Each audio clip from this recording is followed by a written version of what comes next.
Lecture 31 oh my dream girl. वो लड़की बहुत खूबसूरत है, कैसे कोई स्वर्ग की फेरी हो। वो लड़का तो उसके चेहरे में खो गया, उसकी गहरी काली आंखें, ऊपर से उसका पावरफुल ओरा। वो लड़की कोई और नहीं बल्कि महिमा है। महिमा ने उस लड़के को देखा, वो बहुत देर से महिमा को ही देख रहा है। महिमा को वो लड़का बहुत अजीब लग रहा था, वो अभी भी एकटक महिमा को ही देख रहा था। महिमा को लगा शायद उसे चोट या डर की वजह से सदमा लगा है। महिमा ने उसे एक नज़र देखा और महिमा ने बिना किसी भाव के उससे पूछा, आर यू ऑक? महिमा के इस सवाल का उस लड़के ने कुछ जवाब नहीं दिया। उस लड़के को देखकर महिमा का लगा कि वो बोल नहीं सकता है शायद। महिमा ने कहा, क्या तुम बोल नहीं सकते हो? ये सुनकर वो लड़का बहुत हड़बड़ाहट में बोला, नहीं मैं बोल सकता हूँ, मेरा मोड साइलेंट नहीं है। वो तो नॉर्मल है, और अपनी बत्ती सी दिखा दी। उस लड़के की ऐसी बात सुनकर और उसकी हरकत देखकर महिमा को बहुत अजीब लगा। महिमा के आसपास कभी किसी ने ऐसे बात नहीं की थी। महिमा के आसपास के लोग हमेशा ही एक कैलकुलेटेड मैनर में बहुत एलिगेंस के साथ बात करते हैं। महिमा ने उस लड़के को देखा, जो अब पहले से काफी ठीक लग रहा है। ये देखकर महिमा वहां से जाने लगी। महिमा को लगा जो अभी उसने उन लोगों की पिटाई की है, वो वापस तो नहीं आएंगे और इस लड़के से नहीं उलझेंगे। महिमा को जाते हुए देखकर उस लड़के ने कहा, ओ माय ड्रीम गर्ल, कहाँ जा रही हो? अपना नाम तो बताती जाओ। महिमा ने उसे घूर कर देखा और महिमा ने उसे इग्नोर किया। उस लड़के ने महिमा को जाते हुए देखकर बही रोड पर ही एक गाना गाना शुरू कर दिया।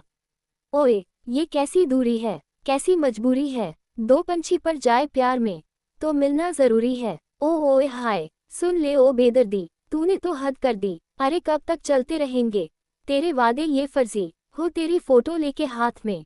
अरे जागून मैं तो रात में, हो तेरी फोटो लेके हाथ में। जागून मैं तो रात में, नींद उड़ गई मेरी जब से लगे इश्क के wing wing wing wing wing wing. कि तेरे लिए दिल का टेलीफोन है बजता, रिंग रिंग रा रिंग। हो मेरे दिल का टेलीफोन है बजता, रिंग रिंग रा रिंग। हो सजना दिल का टेलीफोन है बजता, रिंग रिंग रा रिंग। हो मेरे दिल का टेलीफोन है बजता, रिंग रिंग रा रिंग। तू मेरी ड्रीम गर्ल बन जा रे, I am searching for your love. हो मेरी जान चली ना जाए, I am searching for your love. इस सब से तो महिमा का दिमाग खराब हो गया। महिमा ने उस लड़के को देखा, जो अभी थोड़ी देर पहले मरने की हालत में था और अब किसी परवट की तरह बेशर्मी के साथ रोड पर गाना गा रहा है। महिमा को अब उसकी हेल्प करने पर रिग्रेट फील हो रहा है। शायद इस लड़के की हेल्प करनी ही नहीं चाहिए थी। हाउ इरिटेटिंग, महिमा ने कहा और अपनी बाइक लेकर बाहर से स्पीड में चली गई। वो लड़का अभी भी महिमा जिस डायरेक्शन में गई थी उधर ही देख रहा था। तभी काफी सारी कार वहां आ हुई, साथ ही काफी सारे बॉडीगार्ड वहां आ गए। उन सब ने उस लड़के को देखा।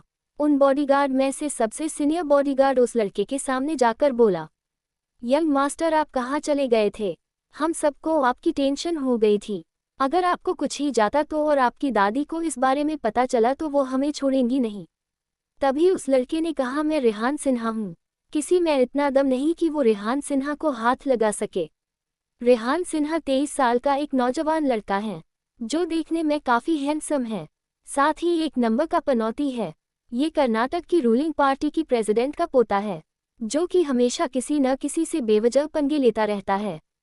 पर इसकी दादी मिसेज एल्डर सिन्हा की वजह से इसे कोई कुछ भी नहीं कहता है। रेहान अपनी दादी का लाडला है, इसलिए बहुत ज्यादा ही बिगड़ा हुआ है। रेहान एक अमीर परिवार का बिगड़ा हुआ राजकुमार है, जो आए दिन किसी न किसी से फालतू की बेट लगाकर अपने लिए और दूसरों के लिए प्रॉब्लम क्रिएट करता रहता है। आज भी रेहान अपने फ्रेंड्स के साथ बेट लगाकर बेंगलोर की एक लोकल गैंग से पंगा लेने गया था।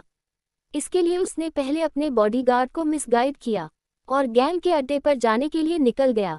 पर रास्ते में ही सिन्हा परिवार के कुछ बिजनेस राइवल्स ने कुछ आदमी रेहान को मरने के लिए भेजे थे, जो उसके पीछे पड़ गए। रेहान ये सब सोच ही रहा था, तभी रेहान का ध्यान एक बॉडीगार्ड की आवाज़ से टूटा, यंग मास्टर चले। रेहान ने कहा, ओके, और सुनो, मुझे यहाँ के आसपास के सभी सीसीटीवी की फुटेजें मुझे चाहिए मेरे घर पहुँचने से पहले। इतना कहकर रेहान वहाँ आए एक कार में बैठा गया। रेहान अपने घर के लिए रवाना हो गया। रेहान ने जाने से पहले उस जगह को देखा और मन में कहा, I will find you my dream girl. दूसरी तरफ महिमा अपने घर आ गई। महिमा बहुत ज्यादा थक गई है, ऊपर से उस पागल की वजह से भी महिमा का काफी टाइम वेस्ट ही गया था। महिमा ने सबसे पहले घर आकर गर्म पानी से शावर लिया। महिमा अपने गीले बालों का टॉवल से पोंछ रही थी।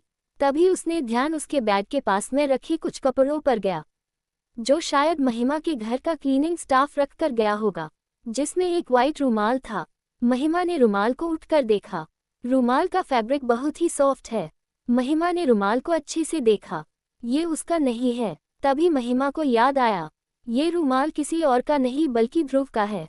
जब ध्रुव महिमा के हाथ पर लगे ब्लड को साफ कर रहा था, उसके बाद महिमा ने रुमाल लेकर अपना हाथ खुद साफ किया था। शायद तभी ध्रुव का रुमाल महिमा के पास आ गया होगा। जहां महिमा ध्रुव के बारे में सोच रही थी, वही शायद ध्रुव का भी यही हाल है। वो अब स्टडी की विंडो से आसमान में चांद को देखते हुए महिमा के बारे में सोच रहा है। वो उड़ती जुल्फे, वो मासूम चेहरा, प्यारी आंखें जिन पर काजल का पहरा। News catch fire. महिमा के लिए ध्रुव एक बहुत अच्छा इंसान है। महिमा तो ध्रुव को अच्छे से जानती भी नहीं है, फिर भी ध्रुव ने महिमा की हेल्प की। हालांकि महिमा को हेल्प की नीड नहीं थी, क्योंकि उस रात उन लड़कों को महिमा अपनी स्ट्रेंथ से खुद भी आसानी से हैंडल कर सकती थी। पर फिर भी महिमा ध्रुव की हेल्प के लिए शुक्रगुजार है। पहले उन लड़कों से, फिर हॉस्पिटल और बाद में उसे उसके घर तक ड्रॉप करना। महिमा को आज अपनी और पायल की मुलाकात भी याद गई। उसने पायल के बारे में सोचा। महिमा पायल के बारे में ज़्यादा कुछ नहीं जानती है। वैसे भी उसे किसी के फैमिली बैकग्राउंड से कोई फर्क नहीं पड़ता है। जो उसे अच्छा से ट्रीट करता है, वो उसे भी अच्छे से ट्रीट करती है। She believed tit for tat, जो जैसा करेगा वैसा भरेगा। महिमा ने एक नज़र अपने हाथ में रुमाल को देखा। महिमा ने रुमाल को अच्छे से ड्रेप करके संभाल कर रख दिया। महिमा ने अपना फ़ोन उठाया। महिमा ने कुछ देर कुछ सोचा, फिर एक नंबर डायल किया और कॉल के दूसरी तरफ के इंसान से एक कमांडिंग टोन में कहा, I need information about Payal Rajput, A2 said, or within 15 days. Since her birth to know everything. अपनी बात कहकर महिमा ने सामने वाले के कुछ बोलने से पहले ही कॉल कट कर दी। महिमा ने कॉल कट करके अपना फ़ोन साइड में रख दिया। महिमा ने अपने पेंट हाउस की बालकनी की तरफ देखा, जहां बहुत तेज हवा चल रही थी। महिमा ने स्लाइडिंग डोर को स्लाइड किया और बालकनी में चली गई। बालकनी के खोलते ही महिमा को अपने फेस पर ठंडी हवा फील हुई। उसे ठंडी हवा को फील करके एक सुकून सा मिला। ये पेंट हाउस जिस बिल्डिंग में है, वो बिल्डिंग इस शहर की टॉप हाइट वाली बिल्डिंग में से एक है। ये पेंट हाउस टॉप फ्लोर पर है, जिस वजह से बेंगलोर शहर का सुंदर नज़ारा यहाँ से आराम से देखा जा सकता है। रात के अंधेरे में शहर लाइट्स की रोशनी से चमक रहा है। इस समय इस शहर की खूबसूरती रात के अंधेरे में और चमक रही है। न जाने महिमा कितनी देर तक शहर को एकटक देखती रही। उसकी नज़र शहर पर थी, पर उसका ध्यान शहर पर नहीं था। वो अपनी ही सोचा में इतना गुम थी कि उसे इस बात का ध्यान भी नहीं था कि वो कितनी देर से बाहर खड़ी है।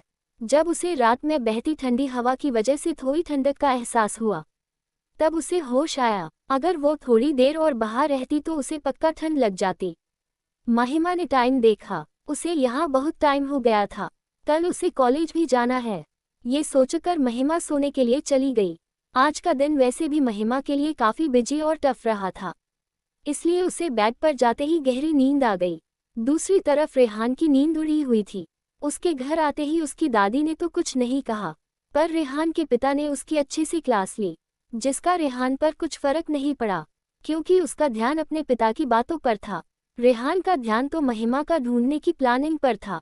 वो तो अभी भी अपनी ड्रीम गर्ल के बारे में सोच रहा है। उसने सारे सीसीटीवी फुटेज देख ली, पर रेहान को महिमा के बारे में कोई क्लू नहीं मिला। महिमा का उसको बचाना। जब महिमा ने अपना हेलमेट निकाला था, तब रेहान ने उसका फेस फर्स्ट टाइम देखा था, जिसे देखकर रेहान उसने की गया था। महिमा का फेस अभी भी रेहान की आंखों के सामने घूम रहा है। रेहान के देखकर लग रहा है मानो उसे फर्स्ट साइड लव हो गया हो। रेहान ने अपने बॉडीगार्ड्स को महिमा को ढूंढने के लिए बोला है। रेहान को महिमा का नाम भी नहीं पता है, इसलिए शायद महिमा को ढूंढना उसके लिए मुश्किल होता। इसलिए ही उसने अपने बॉडीगार्ड्स को महिमा को ढूंढने के लिए बोला है। रेहान के बॉडीगार्ड्स किसी के बारे में कुछ टाइम में ही इंफॉर्मेशन निकल सकते हैं। वो काफ़ी कैपेबल बॉडीगार्ड है। रेहान अपनी फैमिली का इकलौता हायर है, साथ ही उसकी फैमिली पॉलिटिक्स और बिजनेस दोनों में ही इन्वॉल्व है, जिस वजह से उनकी रिवालरी भी न जाने कितनी है। इसलिए रेहान की सेफ्टी के लिए उसके पर्सनल बॉडीगार्ड जब भी रेहान बाहर जाता है हमेशा रेहान के साथ रहते हैं। महिमा के बारे में सोचते हुए ही रेहान के फेस पर एक स्माइल आ गई, जिसके साथ रेहान महिमा के बारे में सोचते सोचते सो गया कि कल शायद वो अपनी ड्रीम गर्ल से मिलेगा। अगले दिन बेंगलो कॉलेज में महिमा के कॉलेज आते ही सब लोगों ने कानाफूसी करनी शुरू कर दी। महिमा ने सबको इग्नोर किया।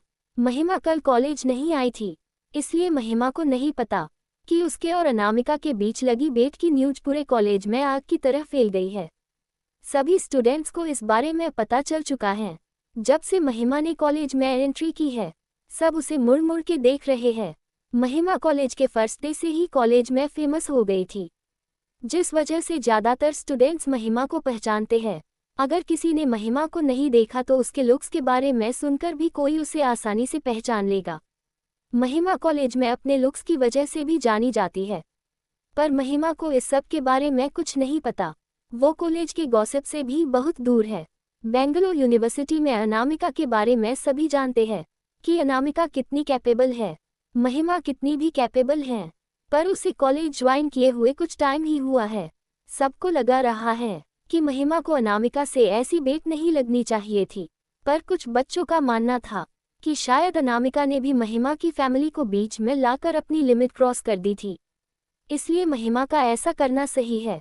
अगर वो ये बेट जीतती है तो ये अनामिका के फेस पर एक इनडायरेक्टली स्लैप की तरह होगा। इसकी प्रोबेबिलिटी बहुत कम है। ज़्यादातर स्टूडेंट्स महिमा के लिए प्रे कर रहे हैं, क्योंकि अनामिका की इंटेलिजेंस के बारे में सभी जानते हैं, पर महिमा की कैपेबिलिटी के बारे में कोई भी नहीं जानता। महिमा ने कल कॉलेज से लिव ली थी, तो सभी को लगा कि जो महिमा ने बेट लगाई है उसकी प्रिपरेशन के लिए उसने लिव ली है।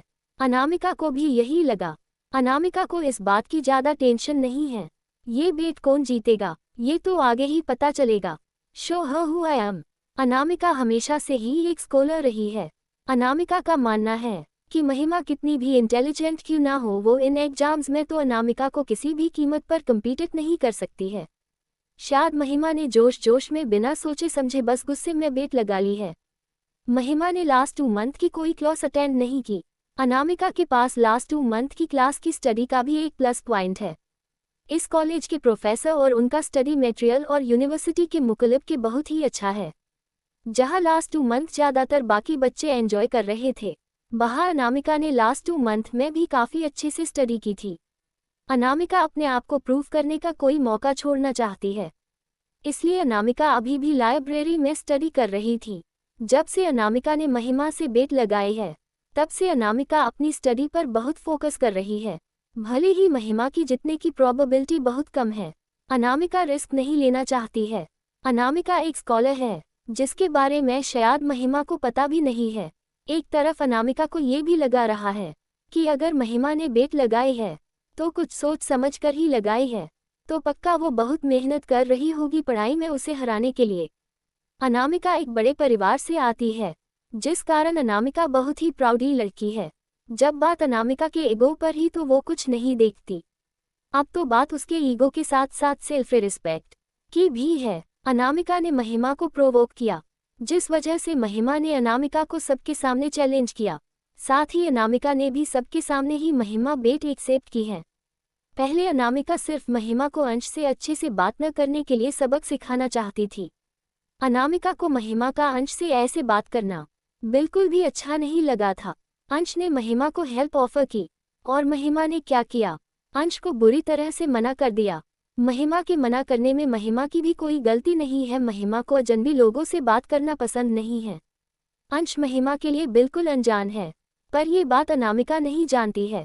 साथ ही रूही ने भी अनामिका को बहुत अच्छे से महिमा के अगेंस्ट प्रोवोक किया था, इसलिए अनामिका को इस सब में महिमा की गलती दिख रही है। अनामिका बचपन से ही नंबर 1 रही थी, पर इस कॉलेज में आकर अनामिका को अंश और पायल शायद पहले इंसान मिले थे जिन्होंने अनामिका को स्टडीज में पीछे छोड़ा था। पायल और अनामिका हमेशा ही टक्कर पर ही रहती है, लेकिन अनामिका आज तक अंश को स्टडीज में बीट नहीं कर पाई है, इसलिए अंश अनामिका के लिए उसका रोल मॉडल है, जिस वजह से अनामिका अंश की बहुत रेस्पेक्ट करती है। एक बेंगलो कॉलेज में एक लड़का गॉगल्स लगाकर काफ़ी स्टाइल के साथ किसी मॉडल की तरह चलते हुए अंदर आ रहा है। उसके पीछे काले कपड़े पहने काफी सारे बॉडीगार्ड उस लड़के को फॉलो करते हुए चल रहे हैं। ज्यादातर स्टूडेंट्स उस लड़के के सामने सिर उठाने की हिम्मत तक नहीं कर रहे हैं और उसके पीछे चलते हुए बॉडीगार्ड्स को देखकर उसके सामने आने वाले सभी स्टूडेंट्स ने उस लड़के के लिए रास्ता छोड़कर उसके सामने से अपने आप हट गए। वो लड़का कॉरिडोर में चलते हुए जा रहा था। वो लड़का लाइब्रेरी के बाहर आ गया। उसने लाइब्रेरी में बाहर से ही देखा, जहां उसने अनामिका को लाइब्रेरी में काफी सारी बुक्स के साथ बैठकर शांति से पढ़ते हुए देखा, जिसे देखकर उसके फेस पर एक शैतानी स्माइल आ गई, मानो उसके दिमाग में अनामिका को लेकर कुछ खुरापाती आइडिया आ गया हो। वो दावे पाओ हल्के कदमों के साथ अनामिका की ओर बढ़ने लगा। थोड़ी ही देर में वो लड़का बिना आवाज किए अनामिका के पास पहुंच गया। अनामिका पढ़ाई में बहुत कंसंट्रेशन के साथ लगी हुई थी, शायद जिससे उसका ध्यान किसी भी आसपास की मूवमेंट पर नहीं था, साथ ही उस लड़के पर भी नहीं गया। उस लड़के ने अनामिका को पीछे से आकर अनामिका के पीछे आकर देखा कि अनामिका अभी भी बुक में खोई हुई है। उसने एकदम से चीखा, व्यू व्यू। अनामिका अचानक से अपनी जगह से उठकर बाहर से हट गई। वो लड़का सीधे जाकर टेबल पर गिरा, जिस पर अनामिका की बुक्स रखी थी। ये सब इतना अचानक हुआ कि उस लड़के को संभाले का टाइम भी नहीं मिला। उसका मुंह सीधे बाहर रखी बुक्स में जाकर लगा। वो लड़का कुछ समझ पाता उससे पहले अनामिका ने एक मोटी सी बुक लेकर उस लड़के के सिर पर मरते हुए तेज आवाज में कहा, पागल रेहान सिन्हा, इस बुक की चोट से तुम्हारा दिमाग ठीक हो जाएगा, जो बचपन में डैमेज ही गया था। बुक लगते ही रेहान के मुंह से एक आह निकली, अनामिका, क्या तुम मुझे मरना चाहती हो? रेहान ने टेबल पर पड़े हुए ही कहा। अनामिका ने टेबल पर पड़े रेहान की शर्ट का कॉलर एक हाथ से पकड़कर उसका फेस अपनी तरफ किया। अनामिका के ऐसे करने पर रेहान थोड़ा सा सहम गया। अनामिका ने देखा कि वो लाइब्रेरी में है। अगर तुम मेरे भाई नहीं होते तो पक्का तुम्हें मार देती। अगर दोबारा मेरे साथ कोई मजाक ट्राई किया, then I am not gonna leave you, Anamika ने धीरे से कहा। ये सुनकर रेहान ने हाँ में सिर हिला दिया, जैसे कोई छोटा बच्चा करता है। बाहर खड़े बॉडीगार्ड ये सीन देखकर अपनी हंसी को कंट्रोल करके खड़े हैं। रेहान हर किसी और डरा सकता है, पर अनामिका को नहीं। अनामिका के आगे रेहान की भी हिम्मत नहीं होती है कि वो कुछ भी कह सके। अनामिका का ध्यान अचानक से डराने के बारे में सोचा। उस लड़के ने भले ही बुक्स में था, पर उसने रेहान की प्रेजेंस फील कर ली थी। तभी रेहान ने खड़े होकर धीरे से कहा, बहन, मैं सुना तुम्हें किसी न्यू ट्रांसफर स्टूडेंट जो कोई लड़की है, उसने तुम्हें चैलेंज किया है। क्यों? वो तुम्हारे बारे में नहीं जानती है जो तुम्हें चैलेंज किया। तुम चाहो तो मैं उसे बताओ हु आर यू, और अपनी बात को आगे बढ़ाते हुए बोला, also show her who I am. तुम चाहो तो मैं उसे तुम्हारे लिए एक अच्छा लेसन सिखा सकता हूँ, जिसे वो फिर तुम्हें कभी परेशान नहीं करेगी। अनामिका ने रेहान घूर कर देखा। 34 सिन्हा फैमिली रूल्स।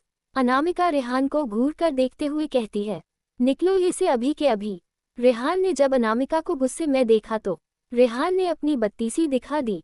रेहान समझ गया कि अनामिका अब उससे इरिटेट हो गई है और उसे ऐसे स्टडी के बीच में डिस्टर्ब करने से गुस्सा भी है शायद। अगर वो अभी यहाँ से नहीं गया तो अनामिका पक्का उसकी अच्छी सी धुलाई कर देगी, जिससे लाइब्रेरी में उसकी इज्जत का तो कचरा हो जाएगा सभी स्टूडेंट्स के सामने। रेहान वहां से भागते हुए चला गया। अनामिका रेहान को जाते हुए देख रही है। अनामिका वापस अपनी टेबल पर जाकर बैठ गई और अपनी बुक को संभालने लगी, जो रेहान के टेबल पर गिरने की वजह से खराब हो गई थी। बाहर खड़े बॉडीगार्ड ये सब देख रहे थे। उनमें से एक बॉडीगार्ड ने सीनियर बॉडीगार्ड से कहा, यंग मिस और यंग मास्टर साथ में मस्ती करते हुए कितने अच्छे लगते हैं। यंग मास्टर आज भी यंग मिस से बहुत डरते हैं, साथ ही उन्हें बहुत प्यार भी करते हैं। सीनियर बॉडीगार्ड ने कहा, हाँ, दोनों बचपन में ऐसे ही मस्ती करते थी और साथ में खुश रहते थे। न जाने वो दिन कहाँ चले गए। रेहान और अनामिका दोनों सिबलिंग है। अनामिका और रेहान दोनों नॉन आइडेंटिकल ट्विंस है। दोनों साथ में बड़े हुए। रेहान अपनी बहन से बहुत प्यार करता है, वही अनामिका भी अपने भाई के बहुत प्यार करती है, पर दिखाती नहीं है। सिन्हा परिवार कर्नाटक की एलीट फैमिली है।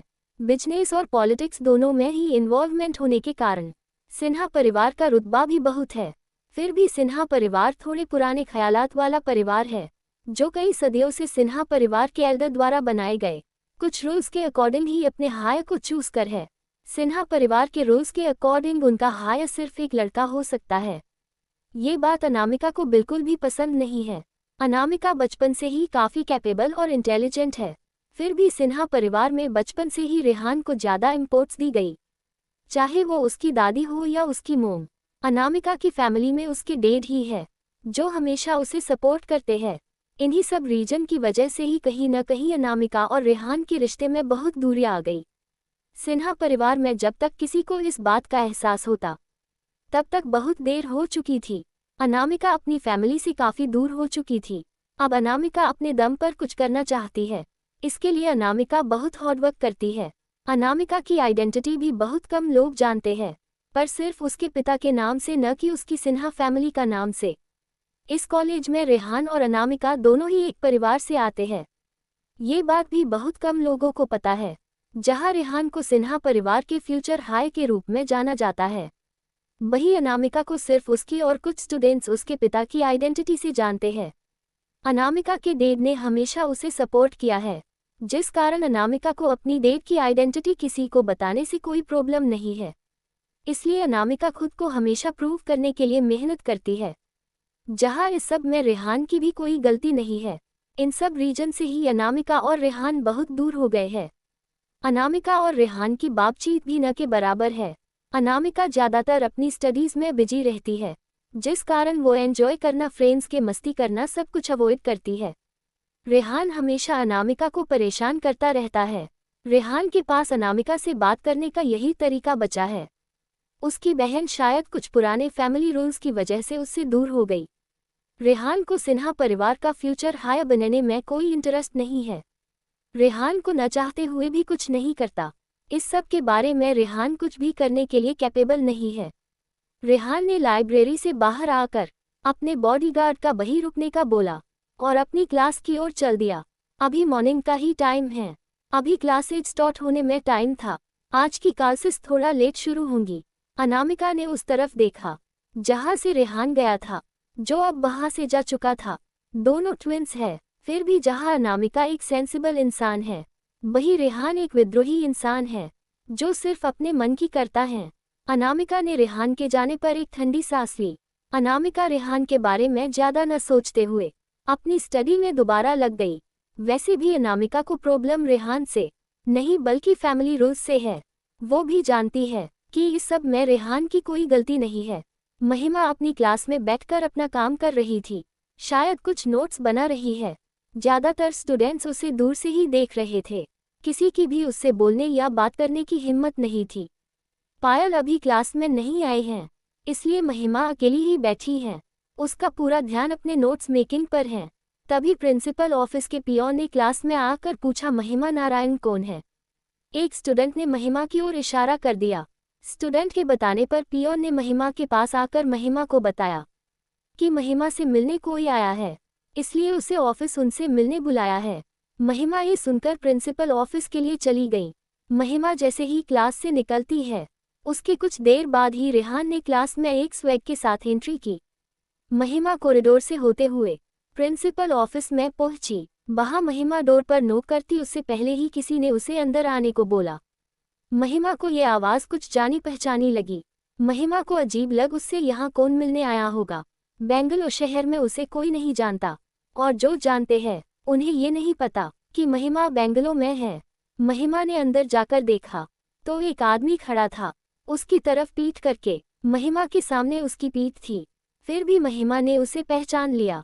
महिमा के मुंह से एक शौक के साथ निकल, आप यहाँ? कौन आया था महिमा से मिलने? क्या होगा जब रेहान और महिमा आएंगे आमने सामने? 35 we meet again, maybe it's destiny. Mahima अभी प्रिंसिपल ऑफिस में थी। महिमा के सामने कद में लंबा और बहुत रोबदार पर्सनैलिटी का आदमी खड़ा है, जिसके सामने खड़े होने पर महिमा एक छोटी बच्ची जैसी लग रही थी। महिमा भी उसके सामने अपने रौबदार ओरा में खड़ी है। उसे उस आदमी की रौबदार पर्सनैलिटी का कोई फर्क महिमा पर नहीं पड़ रहा है। महिमा एक कॉन्फिडेंस के साथ अपने भावहीन फेस के साथ खड़ी है। महिमा को देखकर कोई भी बता सकता कि वो अभी क्या सोच रहा है। उसे सामने वाली की प्रेजेंस का कोई फर्क नहीं पड़ रहा है। पूरे ऑफिस रूम में एक अजीब सी शांति है, जिसके दोनों में से शायद कोई भी नहीं तोड़ना चाहता है। दोनों ही अपने अपने मन में सोच रहे हैं कि शुरुआत सामने वाला करे, और इसी कश्मकश में दोनों ही चुप खड़े हैं। तभी महिमा ने बिना किसी एक्सप्रेशन के साथ उस आदमी को एक नज़र देखा और फिर नीचे फ्लो को घूरते हुए एक कोल्ड आवाज़ में कहा, आप यहाँ क्या कर रहे हैं? क्यों मैं यहाँ नहीं आ सकता हूँ? यंग मिस, उस आदमी ने एक स्माइल के साथ कहा। महिमा को उस आदमी का उसको यंग मिस पुकारना पसंद नहीं आया। महिमा ने अपनी नज़रों को उठाकर उस आदमी को देखा, जिसकी स्माइल बहुत मनमोहक है, जिससे देखकर कोई भी पिघल जाए, पर महिमा पर इसका कोई फर्क नहीं पड़ा।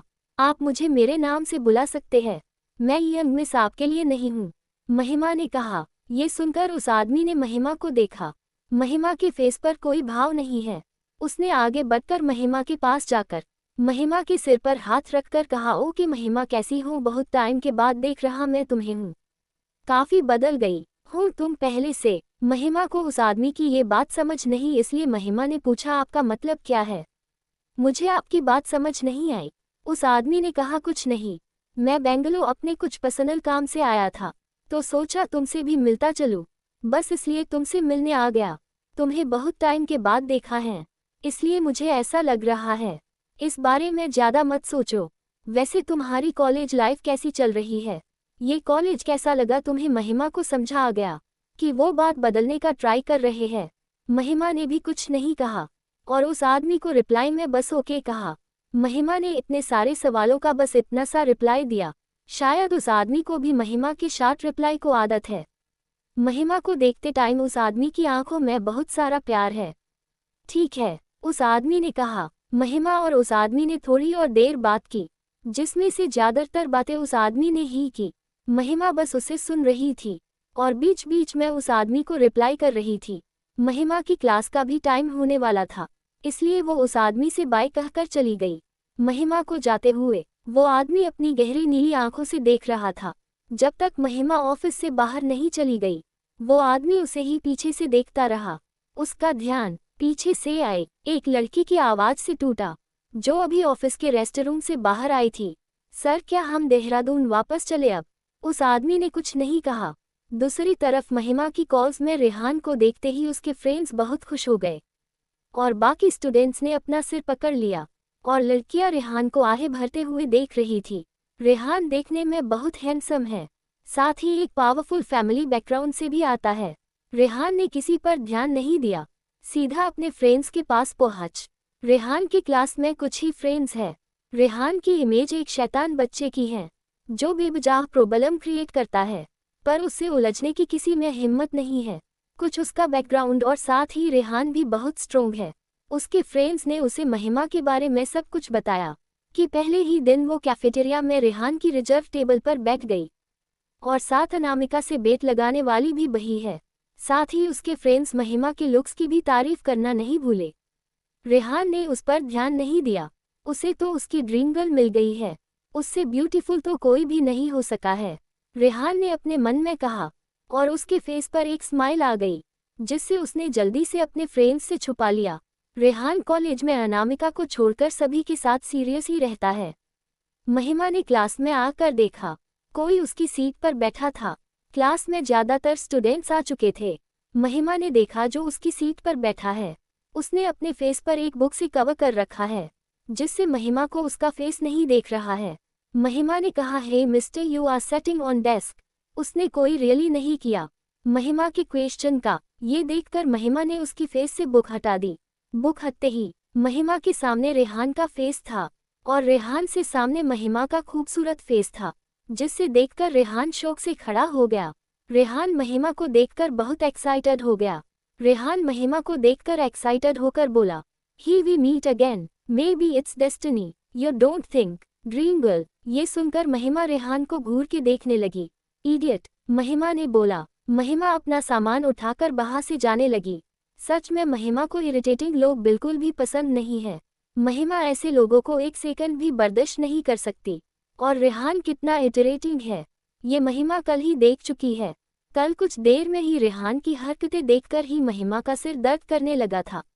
उस टाइम महिमा रेहान को हॉस्पिटल भी ले जा सकती थी, पर रेहान का बिहेव देखा कर उसे महिमा ने रेहान को वहीं छोड़ने का डिसाइड किया था, इसलिए ही वो उसे बाहर रोड पर ही छोड़ गई थी। महिमा ने क्लास में देखा, महिमा को आगे एक सीट खाली दिखी, जहां पास में ही पायल भी बैठी थी। वो बाहर जाकर बैठ गई। रेहान तो मुंह खोले बस महिमा को ही देख रहा था। आज तक किसी लड़की ने उसे ऐसे इग्नोर नहीं किया। रेहान वीज अंश। रेहान ने देखा महिमा आगे बैठ गई है।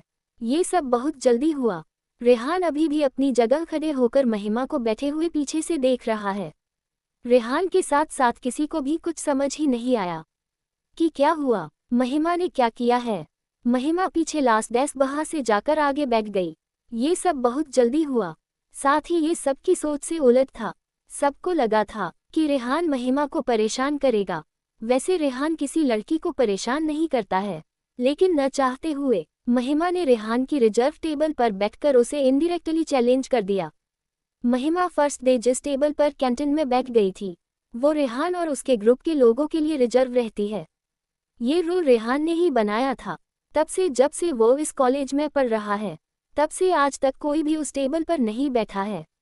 सभी रेहान का देख रहे हैं, जो अभी भी फ्रिज होकर एकटक महिमा को देख रहा है। जो कुछ रेहान ने कहा उसके बारे में भी सोच रहे हैं। रेहान ने महिमा को देखकर बहुत एक्साइटमेंट में वो सब बोला था। उसकी साउंड काफी तेज थी। उस टाइम गॉसिप स्टार्ट हो गई। क्या महिमा और रेहान एक दूसरे को पहले से जानते हैं? साथ ही रेहान के वर्ड्स को सुनकर तो जो लड़कियां रेहान को पसंद करती है, महिमा को घूर घूर कर देख रही है, जैसे उसे अपनी नजरों से खा ही जाएंगी। आज तक रेहान ने किसी लड़की से स्माइल के साथ बात नहीं की।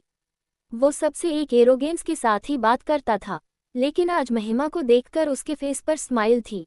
लेकिन जब से रेहान ने महिमा को देखा, उसे कुछ कहने की जगह महिमा को देखकर रेहान तो खुद ही फ्रीज हो गया। ऊपर से महिमा ने रेहान को बिल्कुल भी भाव भी नहीं दिया। रेहान बहुत हैंडसम है। रेहान को देखकर कोई लड़की उसे भाव न दे, ये तो इम्पॉसिबल के बराबर था। कॉलेज में रेहान अपने डिपार्टमेंट के हैंडसम हंट में से एक है। उसके लिए कई कॉलेज गर्ल्स पागल थी। स्टूडेंट्स ने सोचा, जब महिमा ने अंश को भाव नहीं दिया तो रेहान को क्या देगी। अंश भी देखने में बहुत हैंडसम है और कॉलेज के हैंडसम हंट में से शायद नंबर 1। अंश तो लुक्स के साथ साथ टॉपर भी है। अंश की पर्सनैलिटी एक मैच्योर पसंद की है, वही रेहान की एक इमेच्योर पसंद की। अंश डिपार्टमेंट टॉपर भी है। अगर देखा जाए तो अंश रेहान से बेटर चॉइस है। लड़कियों को ज्यादातर अंश जैसे लड़के पसंद आते हैं, और महिमा जैसी लड़की के लिए महिमा खुद एक शांत स्वभाव की लड़की है। ये पूरा सीन अनामिका, अंश और पायल के साथ ही पूरी क्लास में प्रेजेंट सभी स्टूडेंट्स ने देखा। पायल भी सोच रही थी कि अगर वो उस दिन महिमा को बाहर नहीं बैठने देती तो आज ये रेहान नाम की प्रॉब्लम महिमा के ऊपर नहीं पड़ती।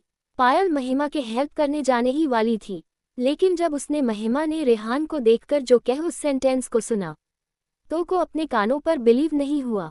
पायल ने मन में कहा, नादान लड़की, क्या वो अपने लिए और मुसीबत चाहती है। जो महिमा ने कहा वो पूरी क्लास ने सुना, किसी को भी बिलीव नहीं हुआ। सभी को लग उन्होंने कुछ गलत सुना। क्या महिमा ने रेहान को इडियट कहा? रेहान सिन्हा जिसे कोई गलती से ऑफेंड कर दे तो वो उसका इस कॉलेज में रहना मुश्किल कर देता है, साथ ही वो बाहर भी उस इंसान चैन से नहीं रहने देता। किसी को कुछ समझ ही नहीं आया कि महिमा ने क्या किया और क्या कहा। क्यों सभी कुछ और सोच कर बैठे थे। जो लोग रेहान के एक अच्छा सीन क्रिएट करने का वेट कर रहे हैं, उसने मंसूबों पर पानी पड़ गया था। साथ ही जिसको भी महिमा से प्रॉब्लम थी, वो तो ये देखने के बहुत खुश थे कि रेहान आज महिमा को अच्छे से सबक सिखाएगा। रेहान ने तो महिमा से कुछ नहीं कहा, उसके उलट महिमा ही उसको इडियट बोलकर चली गई। सबसे हैरानी की बात तो ये है कि महिमा के इतना कहने पर भी रेहान ने महिमा को चू तक नहीं कहा। सभी रेहान को देखने लगी, जो अभी भी वही स्टैच्यू की तरह खड़ा है। कुछ सोच रहे हैं कि रेहान की चुप्पी तूफान से पहले की आने वाली शांति है। वही रेहान तो अभी भी अपनी सोच में गुम था। उसे तो उसने जो अभी अभी जो देखा उस पर बिलीव ही नहीं हो रहा है। वो जिसे ढूंढ रहा था, उसकी ड्रीम गर्ल उसे ऐसे मिल जाएगी, उसके ही कॉलेज, उसकी ही क्लास में। जब रेहान ने महिमा को पहली बार देखा था, दिखने में महिमा की एज से वो 23 या 24 साल की नहीं लगती है, तो उसकी क्लासमेट महिमा कैसे ही सकती है। वो कुछ दिन के लिए ही तो कॉलेज से ऑफ लेकर कुछ काम से बाहर गया था। तभी रेहान को उसके फ्रेंड्स की बात को याद किया। एक ट्रांसफर स्टूडेंट जो एज से कम है पर उसके काम बहुत बड़े, वो किसी को भी बिना सोचे समझे प्रोवोक कर देती है। पहले रेहान की रिजर्व टेबल पर बैठना, फिर अंश को नोट्स के लिए मना कर देना। और इस सब की वजह से ही अनामिका का उससे बहस करना और फिर उस स्टूडेंट का अनामिका से बेट लगान सबके सामने। महिमा ही वो ट्रांसफर स्टूडेंट है, ये सोचकर तो रेहान की खुशी का ठिकाना न रहा। रेहान ने मन में सोचा, सच में उसकी ड्रीम गर्ल में बहुत गट्स है। महिमा कितनी स्ट्रोंग है, वो रेहान ने कल देखा था। जब महिमा ने उन लोगों की पिटाई की थी, तो महिमा के लिए रेहान की क्या वैल्यू होगी।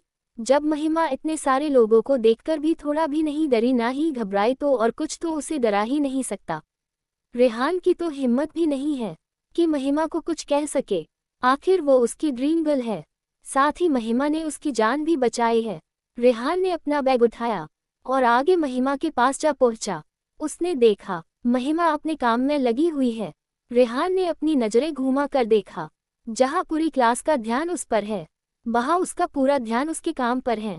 ये देखकर रेहान के फेस पर एक स्माइल आ गई। है ये लड़की। रेहान ने देखा महिमा की एक साइड की डेस्क पर पायल बैठी है। उसने दूसरी तरफ देखा, जहां अंश बैठा था, जिसका वहां से उठने का कोई प्लान नहीं है। अंश क्लास में तभी आया जब महिमा ने रेहान के फेस से बुक उठाई थी। अगर रेहान महिमा से कुछ भी कहता तो पक्का अंश उसकी हेल्प करता। वो जाता उससे पहले महिमा ने ही रेहान को क्लीन बोल्ड कर दिया था। अंश को भी समझ नहीं आया रेहान के ऐसे बिहेवियर का मतलब। 37 blood is more thicker than water. Rehan ने अंश को देखा, जो अपनी सीट पर शांति से बैठा अपनी बुक पढ़ रहा था। उसने रेहान पर ध्यान नहीं दिया। रेहान अंश से कुछ नहीं कह सकता था। अंश को कुछ कहा तो प्रिंसिपल तिवारी उसकी दादी को पक्का बता देंगे इस बारे में। उसने फिर पायल की ओर देखा। जैसे ही रेहान पायल की ओर बढ़ा, अपने ऊपर किसी की नज़र फील हुई। उसने देखा तो महिमा उसे ही देख रही थी। देख नहीं, घूर रही थी, जैसे कह रही हो उससे कुछ कहने का मत सोचना। महिमा के फेस पर कोई एक्सप्रेशन नहीं थे, पर इसके लिए उसकी ठंडी नज़र ही बहुत थी। रेहान ने महिमा के जस्ट पीछे की सीट पर बैठे स्टूडेंट को देखा। वो रेहान के देखने पर तुरंत वहां से हट गया। रेहान महिमा के पीछे बैठ गया। रेहान अभी भी महिमा को देख रहे हैं। महिमा अभी अपने काम में बिजी है, जिस वजह से उसका ध्यान किसी पर भी नहीं है। महिमा हमेशा से जब अपने काम में लग जाती है, तो उसे किसी और चीज़ का ध्यान नहीं रहता है। वो सिर्फ अपने काम पर ही फोकस होती है। महिमा कुछ नोट्स टाइप लिख रही है। अंश ने एक नज़र उसे देखा। उसे लगा शायद वो आने वाले एग्जाम्स के लिए ही नोट्स लिख रही है। अंश को अब अपनी मोम की बात सही लग रही है। उन्होंने कहा था कि महिमा ने शायद पायल से नोट्स ले लिए हो। अंश का ध्यान एक हलचल से टूटा।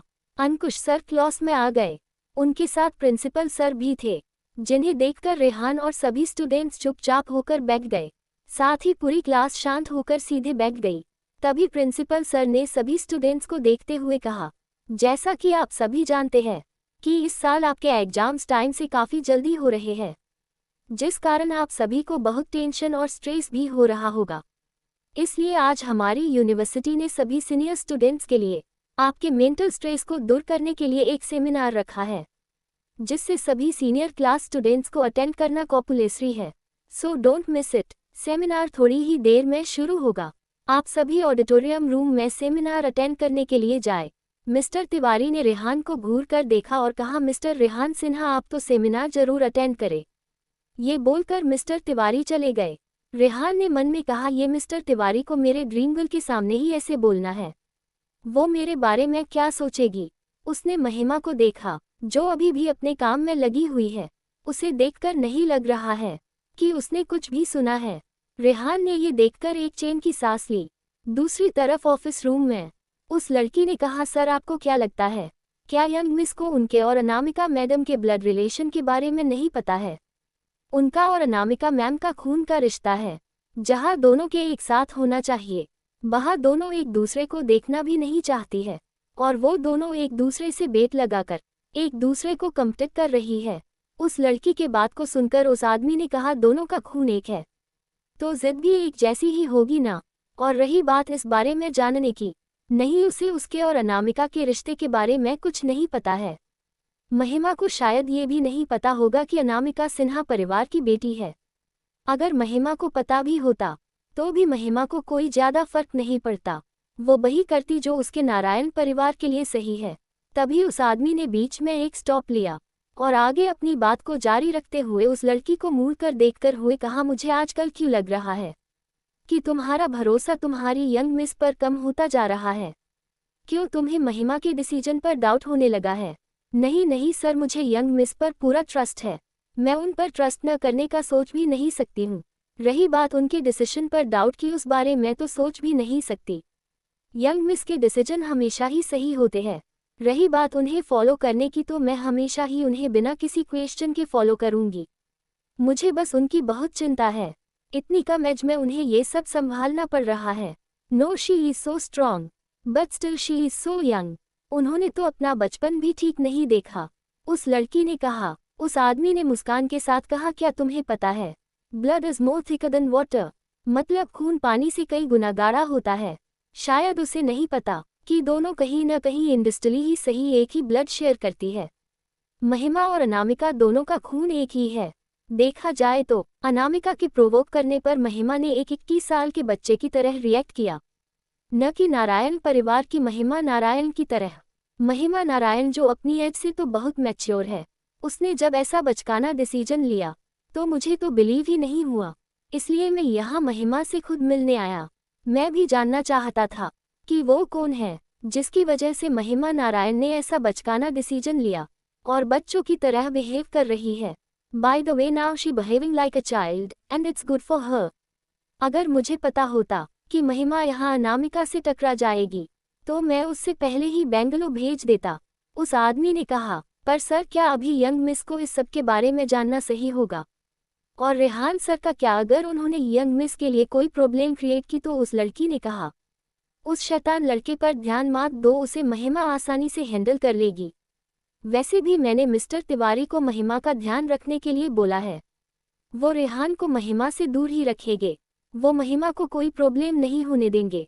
आगे अपनी बात को कंटिन्यू करते हुए, रही बात महिमा के ये सब जानने की, हाँ बिल्कुल सही होगा। ये सब जितना जल्दी महिमा को पता चले उतना अच्छा है। आखिर इस सब के कारण शायद महिमा वो सब भूल जाए जिसके लिए वो यहाँ आए हैं। पुरानी बातों को भूलकर अपनी लाइफ में आगे बढ़े, यही महिमा के लिए अच्छा है, उस आदमी ने कहा। तो सर, आज देहरादून हम वापस जा रहे हैं या नहीं? उस लड़की ने सकुचाते हुए पूछा। हम नहीं, तुम देहरादून वापस जाओ, मैं कुछ दिन बाद आ जाऊंगा। मुझे कुछ काम है यहाँ, वो पूरा करके आ जाऊंगा। और ध्यान रखना, अगर नारायण एम्पायर में कोई भी प्रॉब्लम फील हो तुम पहले मुझे बताओगी, न कि महिमा का। ये सुनकर लड़की ने ओक सर कहा और चली गई। वो लड़की कॉलेज के बाहर आकर एक कार में बैठकर चली गई। 38 ध्रुव महिमा न्यू नेबर और गॉड ऑफ डेथ। उसी समय शहर में दूसरी जगह एक आलिशान बिल्डिंग के बाहर काफी टाइट सिक्योरिटी थी। ये वही बिल्डिंग है और बहुत सारे गार्ड खड़े थे। तभी कुछ और ब्लैक ड्रेस पहने बॉडीगार्ड बाहर आ गया, जो देखने में पहले खड़े गार्ड से अलग लग रहे हैं। उन बॉडीगार्ड ने उस बिल्डिंग के चारों ओर अपनी पोजीशन ले ली। कुछ ही सेकंड्स बाद ही बहुत सारे ब्लैक कार एक साथ इस बिल्डिंग में एंटर करते हैं। पहले आए गार्ड्स ने पहले ही पूरा एरिया खाली करवा दिया था। तभी उनमें से एक आदमी निकलता है जिसने ब्लैक बिजनेस सूट पहना हुआ था। उसके पीछे बाकी बची कार में से भी बॉडीगार्ड निकलते हैं और उस आदमी के पीछे पीछे चलने लगते हैं। वो आदमी सामने की बिल्डिंग में एंटर कर जाता है और गार्ड्स उस बिल्डिंग के बाहर ही रुक जाते हैं और उस बिल्डिंग के एंट्रेंस को गार्ड करने लग जाते हैं। वो आदमी जाकर लिफ्ट में चला जाता है और टॉप फ्लोर का बटन दबाता देता है।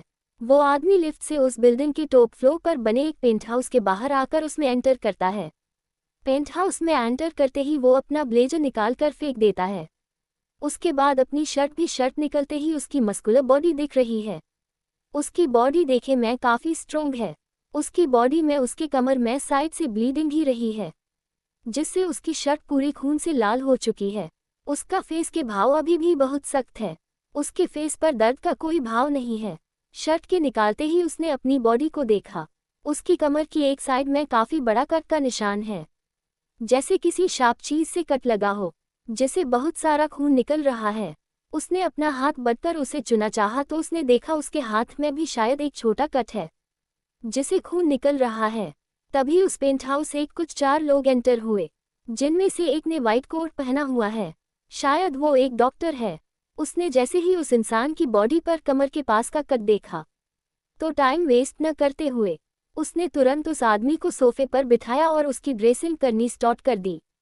वो डॉक्टर अपना काम बहुत स्पीड और सफाई के साथ कर रहा था। उसके साथ आए लोग उन दोनों को ही देख रहे थे। उस आदमी के फेस पर ड्रेसिंग के कारण भी कोई दर्द का भाव नहीं दिख रहा है। वो किसी राजा की तरह एक रोब के साथ सीधे बैठा हुआ है। थोड़ी ही देर में उसने ड्रेसिंग कर दी। उस डॉक्टर ने उसके हाथ की ड्रेसिंग भी कर दी। ड्रेसिंग करके उस डॉक्टर ने उस आदमी की तरफ देखा जो बिना किसी भाव के बैठा है। उसने उस आदमी को देखते हुए एक गहरी सांस ली और तेज आवाज में कहा, चिंता के साथ कहा, यार तुझे दर्द नहीं होता है, पर मुझे होता है। तेरे ऐसे ड्रेसिंग करते टाइम तुझे ऐसी हरकतें नहीं करनी चाहिए, हमेशा ऐसी इंजरी। और तुझे इंजरी हुई कैसे, इतनी सारी सिक्योरिटी के होते हुए? और तेरे सारे बॉडीगार्ड कहाँ थे जब तुझे ये कट लगा? और ये लगा कैसे है? उसके इतने सारे सवाल सुनकर सभी उसी को देख रहे थे। बाकी बचे लोग भी सोफे पर आराम से बैठ गए, जैसे उन्हें पता हो कि वो डॉक्टर ऐसे ही रिएक्ट करने वाला हो। वो ऐसे शिकायत कर रहा है जैसे कोई लड़की अपने बॉयफ्रेंड से करती है। उसकी नॉन स्टॉप शिकायत को सुनकर वहां बैठा एक आदमी जोर जोर से हंसने लगा और कहा, अब मना अपनी नाराज गर्लफ्रेंड को। ये सुनकर उस डॉक्टर का मुंह बन गया और बाकी बचे दो लोग अपनी हंसी रोककर बैठे थे। डॉक्टर ने सबको देखा। उसने अपने हाथ के ग्लव्स को निकालकर जो हंस रहा था उसके मुंह पर फेंक कर मारे, जो सीधे उसके मुंह पर जाकर लगे। उस आदमी ने चिल्लाते हुए कहा, राज पागल हो गया है क्या? ये डॉक्टर कोई और नहीं राजन मित्तल है। राज ने कहा, नहीं अभी नहीं हुआ हूँ, पर तुम दोनों के साथ रहा तो पक्का हो जाऊंगा। और पार्थ, तेरे हिम्मत कैसे हुई मुझ पर हंसने की? और क्या कहा? पार्थ, क्या गलत कहा मैंने? तूने अपना बिहेव देखा है, किसी नखरे वाली लड़की जैसे कर रहा था जिसे उसके बॉयफ्रेंड ने धोखा दे दिया हो। मुझे कुछ मत कह, बोलना है तो इस ध्रुव को बोल जो पता नहीं कहाँ से इंजर्ड होकर आया है। राज ने ध्रुव का देखते हुए कहा, यार ध्रुव, राघवन हमारा दोस्त एक शेर है, पक्का किसी का शिकार करके आया होगा। जितना खुद इंजर्ड है उससे कई गुना सामने वाले को करके आया होगा। क्या पता उनका चैप्टर ही एंड करके आया हो। पार्थ ने कहा और एक नज़र ध्रुव का देखा जो अभी भी ऐसे ही बैठा है। पार्थ बहुत मेच्योर है। पार्थ ध्रुव के ऐसे बिहेव का रीजन जानता है, इसलिए वो ध्रुव से इस बारे में अभी कोई क्वेश्चन नहीं कर रहा है। पर राज बहुत इनोसेंट है, जिसे सिर्फ उसके फ्रेंड की चिंता है, उसके अलावा उसे किसी से मतलब नहीं है। तो बॉडीगार्ड्स को तो साथ में ले जा सकता था ना, राज ने कहा। तभी पास में बैठा वैभव ने पार्थ के कुछ बोलने से पहले ही बोला, सर शेर तो शिकार पर अकेला ही जाता है। ये सुनकर राज ने उसे घूर कर देखा और गुस्से से कहा, ओके। इतना बोलकर उसके फेस पर एक शैतानी भरी स्माइल आ गई, जिसे देखकर वैभव को कुछ गलत होना का आभास हो गया। राज ने अपनी वॉच में टाइम देखा और राज ने कहा, यार आज मुझे एवीएल बेंगलोर यूनिवर्सिटी में एक सेमिनार के लिए जाना है। कॉलेज ने एक सेमिनार रखा है स्टूडेंट्स के लिए जिसे मुझे लीड करना है। मैं निकट हूँ। उसने ध्रुव को देखते हुए कहा, कुछ समय के बाद मैं तुझे चेक करने दोबारा आऊँगा। और फिर वैभव को देखा और उससे कहा, वैभव इस बात का ध्यान रखा, ये कुछ भी ऑफिस का या कोई भी फिजिकल वर्क न करे, अगर करे तो सीधे मुझे कॉल करना। वैभव ने ये सुनकर अपने बॉस की ओर देखा, जो अभी भी बिना किसी एक्सप्रेशन के साथ बैठे हैं। वो एक नज़र वैभव को देख रहा है, जिसे कह रहा हो, क्या तुम ऐसा करोगे? ध्रुव की ऐसी ठंडी नज़रों को देखकर वैभव को अचानक ठंडक का एहसास हुआ, जिसे उसी बॉडी कांप गई। उसने नीचे फ्लो को देखते हुए अपने मन में कहा, क्या मुझे मरना? मैं जो बॉस की कंप्लेन करूंगा। मैंने ऐसा किया तो सर मेरे कब्र बना देंगे। क्या किसी पागल कुत्ते ने काटा है जो मैं कब्र की तैयारी खुद करूंगा? उसने जाते हुए राज को देखते हुए कहा, ये हमेशा मुझे क्यों फंसा कर चले जाते हैं? मैं तो बस इन्हें शांत करने के लिए ये सब बोल रहा था। ये कम किसी और भी तो कह सकते हैं। ये राज सर मुझे ही क्यों हमेशा इस खुखार शेर के हवाले छोड़ देते हैं? ये सब सोचकर वैभव अपने मन में रो रहा था। जब भी ध्रुव को इंजरी होते है तो ध्रुव का गुस्सा कई गुना बढ़ जाता है। वैभव से तो ध्रुव का नॉर्मल गुस्सा भी नहीं झेला जाता है, और ऐसे में भी बेचारा वैभव ही ध्रुव का गुस्सा झेले। और ये सब काम है जो अब राज सर भी आग लगा कर चला गया। सॉरी, आग तो पहले से ही लगी थी, उसमें घी डालकर चले गए। राज वहां से निकल गया। राज जल्दी से यूनिवर्सिटी पहुंचा ही था। राज जल्दी जल्दी अंदर जा रहा था, जिस वजह से उसका ध्यान नहीं था, और राज सामने से आते एक आदमी से टकरा गया।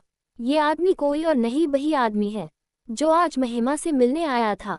राज का ध्यान जैसे ही उस आदमी पर गया, राज ने जब उस आदमी का फेस देखा तो राज ने चौंकते हुए कहा, आप यहाँ? Session of jealousy. राज ने उस आदमी को प्यार से कहा, हेलो अतुल अंकल, आप यहाँ? ये कोई और नहीं बल्कि मिस्टर अतुल शर्मा हैं, महिमा के लीगल गार्जियन हैं, जो उससे मिलने आज बेंगलो आए थे। आप अचानक बेंगलो में सब ठीक तो है? राज ने कहा, हाँ राज, सब कुछ ठीक है। मिस्टर शर्मा ने कहा, अंकल आपके बेटे को पता चलेगा तो आपको देखकर खुश हो जाएगा। राज ने खुशी से कहा। ये सुनकर मिस्टर के फेस के भाव थोड़े गंभीर हो गए, जो राज ने नोटिस कर लिए, पर कुछ कहा नहीं। राज मिस्टर शर्मा का जवाब जानना चाहता था। हाँ ठीक कहा तुमने, मैं उससे फिर मिलूंगा, अभी मुझे काम निबटने हैं, तो मैं चलता हूँ। सी यू सून, बाय माय सोन। इतना बोलकर मिस्टर शर्मा वहां से चले गए। राज जाते हुए मिस्टर शर्मा को देख रहा था। राज को भी सेमिनार के लिए देर हो रही थी, इसलिए उसने भी ज्यादा ध्यान न देते हुए अंदर जाना सही समझा और वो भी अंदर चला गया। सभी स्टूडेंट्स ऑडिटोरियम में आ गए। महिमा ने भी पायल के साथ ऑडिटोरियम में एंट्री की। तभी बैक स्टेज पर खड़े किसी इंसान का ध्यान महिमा पर गया। महिमा को देखकर उस इंसान ने मन में कहा, स्नो वाइट यहाँ क्या कर रही है? ये तो बस सीनियर क्लास एज का सेमिनार है, फिर ये स्नो वाइट यहाँ क्या कर रही है? क्या स्नो वाइट मास्टर्स की स्टूडेंट है? देखने में तो नहीं लगती है। वो कोई और नहीं, राजन मित्तल यानी राज है। राज महिमा के कॉलेज में ही सेमिनार के लिए आया है। राज एक साइकेट्रिस्ट है। मित्तल हॉस्पिटल के काफ़ी सारे साइकेट्रिस्ट डॉक्टर को स्टूडेंट्स को उनके मेंटल, फिजिकल और स्टडी प्रेशर को हैंडल करने के बारे में बताने के लिए एक सेमिनार में बुलाया है, जिससे उन्हें किसी भी तरह का स्ट्रेस न रहे और वो सिर्फ अपनी स्टडी पर फोकस कर पाए। राज को भी इसी कॉलेज में स्टूडेंट के सेशन लेने के लिए बुलाया है। राज ने यहाँ महिमा से मिलना का कभी नहीं सोचा था। महिमा को देखकर उसके फेस पर एक एडोरेबल स्माइल आ गई। तभी राज को उसके जूनियर ने आवाज दी, जिसे सुनकर राज भी अपने काम के लिए चला गया। वो पहले ही से ध्रुव की वजह कॉलेज आने में लेट हो गया था। महिमा ने ऑडिटोरियम में देखा। महिमा को आदि ने मैसेज किया था कि आदि ने उसके पास ही महिमा और पायल के लिए सीट पहले ही रिजर्व कर ली है। महिमा और पायल साथ में थी। महिमा को देखकर आदि ने वेव किया। महिमा ने आदि को देख लिया। महिमा और पायल आदि के पास चली गई। आदि ने महिमा को अपने पास वाली सीट पर बैठा लिया। पायल भी आदि की दूसरी साइड वाली खाली सीट पर बैठ गई। आदि ने पायल को हेलो कहा, पायल ने भी आदि को ही कहा। आदि ने महिमा को देखा, जिसे वो काफी दिनों के बाद देख रहा है। महिमा ने आज व्हाइट टॉप और ब्लू जीन्स पहनी है। उसने अपने बालों की 2 पोनी बन रखी है। आदि ने महिमा को बहुत प्यार से देखा। ओ महिमा, तुम कितनी प्यारी लग रही हो। आदि ने महिमा के चीक्स को हल्के से खिंचते हुए कहा। महिमा के चीक्स हल्के हल्के चब्बी है। आज 2 पोनी की वजह से महिमा और भी क्यूट लग रही है। आदि ने मन में कहा, उसके बहन हमेशा ही प्यारी लगती है। आदि और महिमा दोनों के डिपार्टमेंट अलग होने की वजह से आदि ने महिमा काफी टाइम से नहीं देखा था। आदि की भी एग्जाम्स जल्दी आने वाले हैं, इसलिए आदि भी अपनी स्टडीज में बिजी था, जिस वजह से वो कैंटीन में भी नहीं आया था, जहां वो अक्सर महिमा से मिल लेता था और उसे देख भी लेता था। वही कोई महिमा को बहुत बुरी तरह घूर रहा है, मानो अभी उसे कच्चा ही चावा जाएगी। वो घूरने वाला कोई और नहीं, रूही है। महिमा और पायल को आदि के पास बैठा देखकर इस टाइम रूही के तन बदन में तो आग लग गई ही मानो। थोड़ी देर पहले रूही ने आदि के पास की खाली सीट को देखकर उस पर बैठने के लिए पूछा था, जिसके लिए आदि ने मना कर दिया था, ये कहकर कि ये सीट उसने किसी के लिए रिजर्व की है। रूही का न चाहते हुए भी पीछे बैठा पड़ा। वो आदि के पास बैठना चाहती थी, लेकिन जब उसने पायल और महिमा को आदि के पास देखा तो उसे बहुत गुस्सा आ रहा है।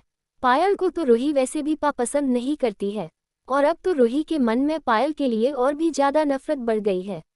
रूही अकेली नहीं थी जिसका ये हाल था। रेहान आदि को घूर घूर कर देखा रहा था। उसका भी कुछ रूही जैसा ही हाल था। उसकी ड्रीम गर्ल जिसने उसे देखा तक नहीं, वो उस आदि के पास बैठी है। आदि और महिमा दोनों आपस में बात कर रहे हैं। आदि महिमा को हल्के हल्के कुछ बोल रहा है, जिसे सुनकर महिमा भी उसे एक स्माइल के साथ रिप्लाई कर रही है। महिमा बहुत कम बोलती है। रूही ने यही देखा था जब भी पायल के साथ होती थी, पर अभी महिमा आदि से बहुत बात कर रही है, जिसमें आदि ने पायल को भी इन्वॉल्व कर लिया। तीनों हंस हंस कर आपस धीरे धीरे बात कर रहे हैं, जिससे रेहान और रूही के दिल में तो आग चल गई हो। सेमिनार शुरू होने में अभी थोड़ा टाइम है। तभी पायल ने देखा का महिमा का ध्यान कहीं और है। उसने आदि को अपनी साइड किया और कहा, आदि तुम्हें पता भी है महिमा ने क्या किया है? ये सुनकर आदि ने कहा, क्यों कर दिया मैक्स ने जो तुम इतनी टेंशन में हो? पायल ने आदि को अनामिका, अंश और रेहान तीनों के साथ ही हुए महिमा के एनकाउंटर के बारे में आदि को बताया। साथ ही जो बेट महिमा ने अनामिका से लगी है उसके बारे में बताया। पायल ने जल्दी जल्दी आदि को सब बता दिया। पायल के फेस पर महिमा के लिए बहुत सारी चिंता है, जो देखकर आदि को मन ही मन अच्छा लग कि यहाँ भी उसकी बहन को एक दोस्त मिल गई जो उसके बातें में बहुत ज्यादा सोचती है, साथ ही उसकी बहुत परवाह भी करती है। आदि ने मुस्कुराते हुए पायल को देखकर कहा, टेंशन मत लो, महिमा हैंडल कर लेगी, तुम सेमिनार पर ध्यान दो, शायद इसकी तुम्हें हम सबसे ज्यादा जरूरत है, इतनी टेंशन मत किया करो पायल। रही बात महिमा की तो तुम्हें नहीं पता, पर वो स्टडी में बहुत ब्रिलियंट स्टूडेंट है, वो बेट आसान से कंप्लीट कर लेगी। आदि ने पायल को अच्छे से समझा, जिसे कुछ हद तक पायल महिमा की निश्चित हो गई। आदि को पता है कि महिमा की कैपेसिटी कितनी है। आदि वैसे भी कभी महिमा के डिसीजन को कोस नहीं करता है। 40 वैभव डाउट ऑन महिमा। शाम का समय, महिमा के घर की बिल्डिंग के बाहर महिमा एक कार से निकली।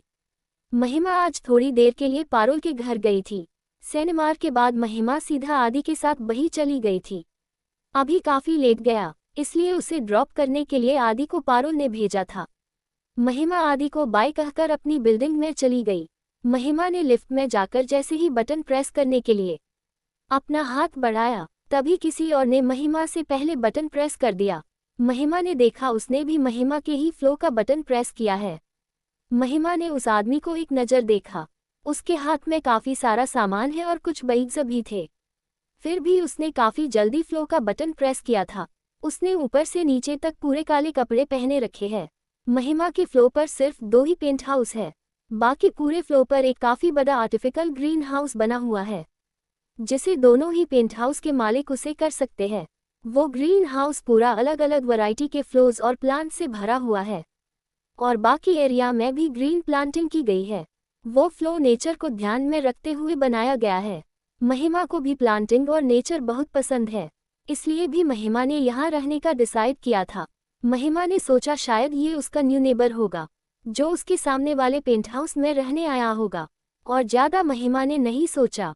वो अपने फ्लो के आने का वेट शांति से करने लगी। वो आदमी महिमा को ही एकटक घूर घूर कर देख रहा है। तभी फ्लो आ गया। महिमा और वो आदमी दोनों साथ में बाहर निकले। वो आदमी महिमा को देख रहा था। वो महिमा से कुछ कहने ही वाला था कि वो सामने आते किसी से टकरा गया। उसका चेस्ट सामने वाले से टकरा गया। उस जल्दी से खुद को संभाल और अपने हाथ में रखे सभी सामान को। तभी सामने वाला दर्द से चिल्लाते हुए बोला, माइक तुम देखकर नहीं चल सकते, तुम्हारा चेस्ट है या पत्थर की दीवार, तुमने मेरी नाक तोड़ दी। आहा कितना दर्द हो रहा है, तुम्हारा ध्यान कहाँ था? उस आदमी का नाम माइक है। माइक ने कहा, सॉरी सर, मेरा ध्यान कहीं और था, I am so sorry. Mike को देखते हुए इस आदमी ने लाउड आवाज में कहा, तो तुम बताओ, तुम्हारा ध्यान वैसे कहाँ था? सबसे पहले मुझे ये बताओ। आह मेरी नाक। वो आदमी अभी भी अपनी नाक सहला रहा है। उस आदमी की बात सुनकर माइक ने आंखों से महिमा की ओर इशारा कर दिया और कहा, सर ये मैडम पता नहीं यहाँ कैसे आ गई, मैं इन्हें रोकने ही वाला था, पर मेरे हाथ में काफ़ी सारा सामान था तो रोक नहीं पाया और ये यहाँ तक आ गई। माइक को पता है कि उसके बॉस के पास कोई जाए उन्हें बिल्कुल पसंद नहीं है। उसे लगा कि ये लड़की उसके बॉस का पीछा कर रही है, उनका पीछा करते करते ही यहाँ तक पहुँच गई है। ये कोई नई बात नहीं है, उसके बॉस है इतने हैंडसम और सक्सेसफुल कि कोई भी लड़की उनसे मिलने के लिए कुछ भी कर सकती है। वो उसे पहले ही रोकना चाहता था, लेकिन उसके हाथ में काफ़ी सामना था जिसे वो गिराना नहीं सकता था। वो अभी भी अपने मन में अपने बॉस की तारीफ के पुल बांध ही रहा था। उस आदमी का इशारा देखकर सामने वाले आदमी ने उस तरफ देखा जहां माइक इशारा कर रहा था। उसके मुंह से निकला, हे स्नो वाइट तुम यहाँ क्या कर रही हो? ये सुनकर माइक अपने ध्यान से बाहर आया। उसने महिमा को देखा। माइक इस बात से इनकार नहीं कर सकता कि महिमा बहुत खूबसूरत है। स्नो वाइट क्या राज सर इस लड़की को पहले से जानते हैं? ये कोई और नहीं राज है। बाकी सब ने भी दूर से देखा महिमा, राज और माइक साथ में खड़े हैं। उन्होंने महिमा को देखा। पार्थ, वैभव और ध्रुव भी राज की इतनी तेज आवाज सुनकर बाहर ही राज के पास आ रहे थे। वो सब भी अब महिमा को ही देख रहे थे। महिमा को यहाँ देखने की उम्मीद किसी ने नहीं की थी। महिमा राज और माइक को बिना भाव के देख रही है। महिमा ने शांत भाव के साथ राज को कहा, क्या आप मेरे रास्ता से हटेंगे? महिमा की बात सुनकर राज ने देखा, वो और माइक पूरे रास्ते को रोककर खड़े हैं। दरअसल इस फ्लोर पर अंदर जाने के लिए लिफ्ट की तुरंत बाद एक छोटा कॉरिडोर है। बाकी एरिया में पोर्ट्स रखे हैं। उसी रास्ते को राज और माइक ब्लॉक करके खड़े हैं। राज ने महिमा का कोई जवाब नहीं दिया और राज ने एक्साइटेड होते हुए एक्साइटमेंट के साथ कहा, ही स्नो वाइट, तुम यहाँ कैसे? राज महिमा से फिर से मिलना चाहता था। जब उसने उसे कॉलेज में देखा था तब भी वो उससे बात करना चाहता था, लेकिन सेमिनार के एंड होते ही उसने महिमा को ढूंढा पर उसे महिमा कहीं नहीं मिली। उस टाइम महिमा पारुल के घर के लिए निकल गई थी। महिमा अभी भी उसे बिना भाव के देख रही थी।